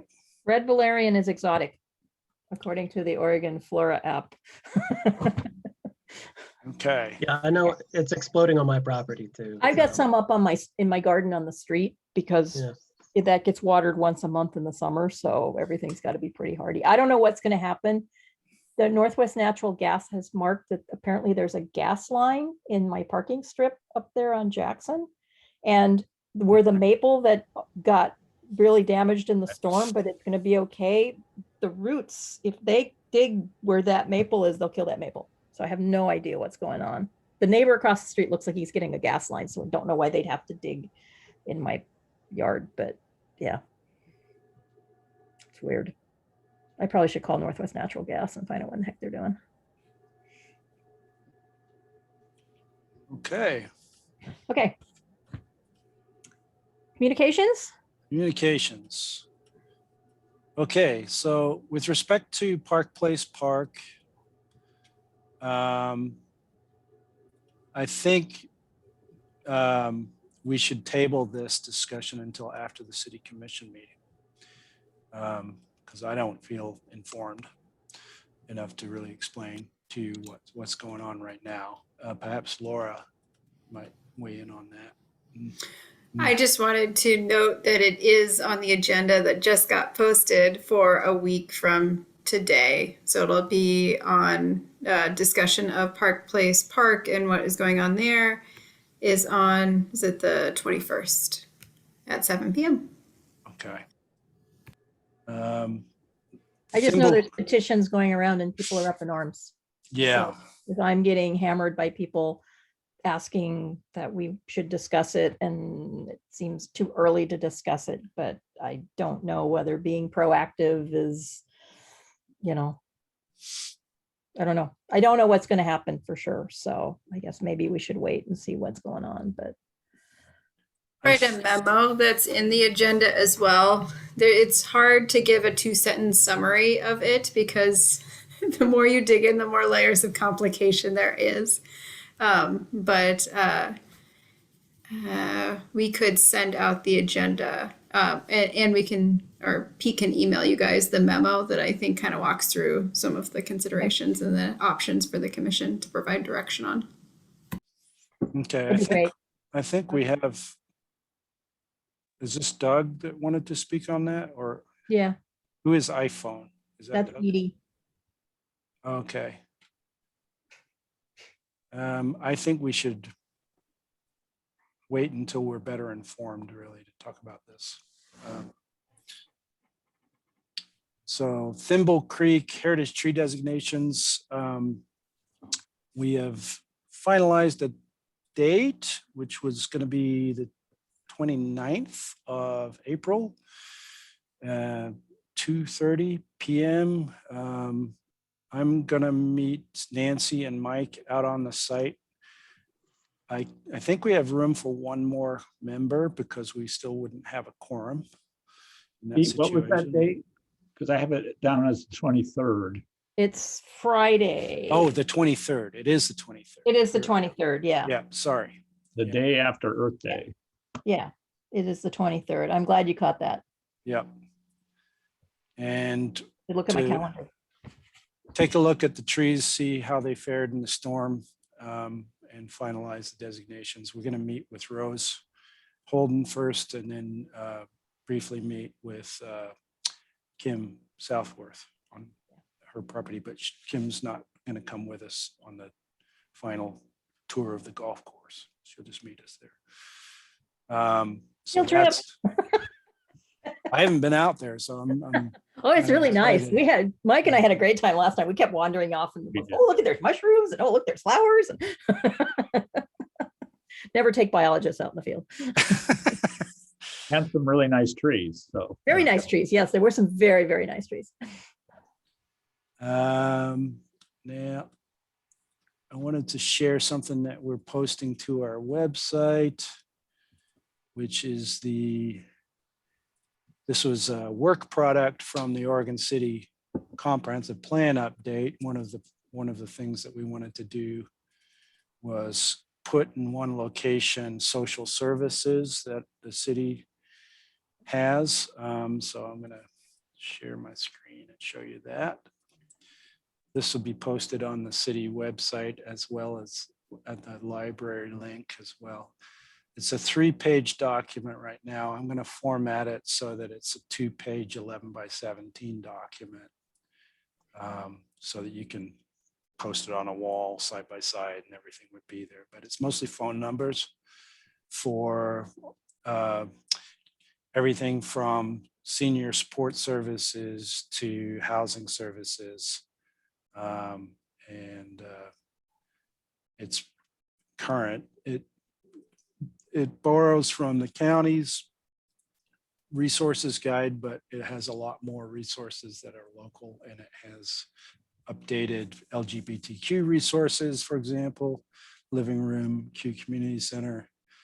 And then we also have a section on the back page, which has more city and county departments. City departments all listed here and how to contact them. And then at the bottom of each of the page, bottom of the page, we've got the link to the community resource dial 211 thing, which is not many people know about dial 211, but it is an excellent resource where you can just ask questions and get an answer on who does what. So that's something that is new. And the final thing was update on where we're at with the comprehensive plan update. So we're finishing up the visioning phase. We have funding now to continue with the main portion of the plan update. We have 2 more meetings that are focused on visioning. Our next project advisory team meeting was going to be on the 28th of this month. And at that meeting, we're basically hammering out the titles and content areas, if you will, for the 4 chapters of the comprehensive plan. So basically we're gonna, this is pretty fluid. We had initially scoped 4 chapters instead of the current 18 chapters for the comp plan, but each of those chapters is gonna tie to statewide land use goals. So healthy, right now we're thinking healthy ecosystem or healthy environment. We're going to have economy, we're going to have heritage, and we're going to have infrastructure. But those aren't the titles. The titles are going to be sentences with many more words in them. So that's going to, we're going to be kind of pitching those up to the project advisory team at the next meeting and getting input on that. And then the final meeting will be crafting a vision statement, a draft vision statement that'll go to a work session with City Commission. So lots of work to do. The consultants are now finally back on board and fully funded because we had kind of a funding hiatus with COVID. So that's good. And it's pushed the schedule out considerably, but I think we're shooting for mid 2022 for adoption on that.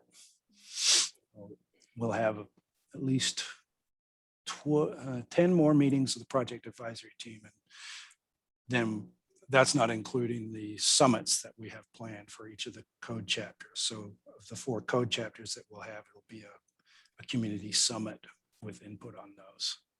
And right now, all the meetings are still planned to be virtual. But anybody can participate in those. How about communications from members? I have something. I am working on a nomination for the Heritage Tree Hero that's due at the end of the month. And I'm going to need some more information from Pete. I was in the city website today on heritage trees, and It's partially we have 4, and then we've got 3 new ones, and then there's nothing else. And I don't know what status, but I know there's a whole bunch more in the pipeline. So I want to talk about all of those. Mhm. And again, the last time we met, we had talked about the fact that it would be the committee nominating, I don't want to say the person's name right now, but doing the nomination. And so I would write it up, but it would be like I would be representing the committee, if that's still okay with everybody. And I think I may get a hold of Samantha when I get more information and get this fleshed out. I'm going to send you a bunch of email. I'll send you an email tomorrow, Pete, because I need specific information. And now that I started writing the letter, I know what I need the actual information from. And then I may get the letter drafted and send it to Sam to overlook, since she's, with that group, she may know a little better of what I need to add. And then I'll send it out to everybody on the committee and get everybody to say that they approve, so I don't know, we should put all of our names on it. Seems like that would be a wise move. So I don't know, we'll have physical signatures, but And I've asked for our IT manager's help to help me make the Heritage Tree website a little more interesting with better photos. Well, yeah, and it has, half of them don't, the new ones don't have photos, and like the old trees, there's all this information, and then the new trees, it's like, there's a tree. This is where it is, and this is what it looks like. And I have to admit, the heritage tree that's kitty corner from my house fared pretty well in the ice storm. It lost one big branch and then a smaller branch, but I kept looking at that going, oh, please, please, please. So I was very happy that it fared better than my walnut, which, yeah. The first inch of ice was okay. The extra half, I was standing on the street watching the branches break and fall to the ground, and I was just crying, but I think it'll be okay. Hey, Nancy, if it's at all possible to get that letter to me this week, because we have our Heritage Tree meeting on Friday. Okay.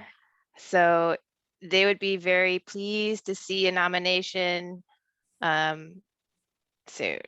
Okay, okay. I'm happy to help you with that. Yeah, I Okay, can. I'll can send help you Pete too. an email when we're done with the meeting, and then tomorrow morning, when you get in, you can I just need like how many trees there are. I don't know, Yeah. Yeah. just that kind of stuff. So, Yeah. and then I should be able to round out the letter a little bit better. I've got a really rough draft right now, and then I realized I couldn't put more information. I'll I get you needed more that information. tomorrow. Okay, Yeah, and I don't think you need to be too worried. There are no other nominations at this time. all right. So whatever you send in will be competitive. Okay, okay. But I still want to get something realistic in terms of, yeah. Okay, anybody else have any communications? No. Mike, you're You muted, Mike. Mike, your mic's muted. There we go. Can you hear me now? Yep. Yes. Some of you may know that I've been working over the last couple of years with the ELC up at Clackamas Community College, the Environmental Learning Center, and we put on a series of virtual courses for professionals in wetlands and environment and natural resources and such. So we're in the process of building one right now for the fall that we hope that'll be called Technology Tools for Natural Resources Management. It'll be kind of a broad survey of all the like techie things that you can use, including handheld, data loggers and drones and GIS and, other kinds of tools. So some of you may have a professional interest in these topics, but when I get our final syllabus together, which should be in the next month or so, I'll share it with the committee, and then I'll want to send it far and wide, but certainly give first dibs to folks on the NRC that want to participate in it. That sounds really interesting. Great.